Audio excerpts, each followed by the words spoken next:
Goeiedag, ek groet jou in die kosbare naam van Jesus Christus. Ons wêreld vandag het 'n ernstige gebrek aan karakter. Dit lyk asof sommige mense enige iets sal doen wat nodig is om te kry wat hulle wil hê. Selfs al beteken dit dat hulle oneerlik moet wees of ander mense in die proses seermaak. Die waarheid is, baie mense is people pleasers, maar nie God pleasers nie. Hulle sal die regte ding doen wanneer iemand hulle dophou, maar hulle sal nie die regte ding doen wanneer niemand kyk nie. As Christene moet ons houding wees, ek gaan die regte ding doen, bloot omdat dit die regte ding is om te doen. Nou kom ons vat dit 'n stappie verder. Goeie karakter is ook wanneer ons reg teenoor ander optree, selfs wanneer daar nie reg teenoor ons opgetree word nie.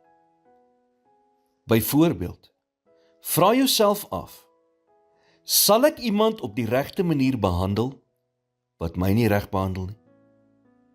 Sal ek kies om goed te wees teenoor iemand wat niks vir my terug kan doen nie? En dit kan soms moeilik wees. Daarom het ons die hulp van die Heilige Gees in ons lewens nodig, om te groei en om meer soos Jesus te word in ons houding en optrede. 'n Goeie karakter begin altyd by die klein dingetjies. Die klein dingetjies wanneer niemand anders kyk nie.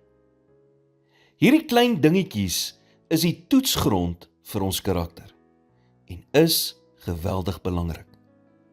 Onthou, Jesus sê in Lukas 16 vers 10, hy wat getrou is in die minste, is ook in die groote getrou. En hy wat onregverdig is in die minste, is ook in die groote onregverdig. So as jy vandag verwag dat groot dinge in jou lewe moet gebeur, begin dan dadelik om jou beste te gee in al die klein dingetjies. Want wanneer hy ons in die klein dingetjies kan vertrou, is daar geen beperking om wat hy in en deur ons lewens kan doen nie. Here, vandag kom ek voor U en ek soek U leiding en krag om 'n goddelike karakter te ontwikkel. Gee my wysheid en onderskeidingsvermoë in al my besluite en help my om 'n lewe te lei wat U behaag. In Jesus naam bid ek dit.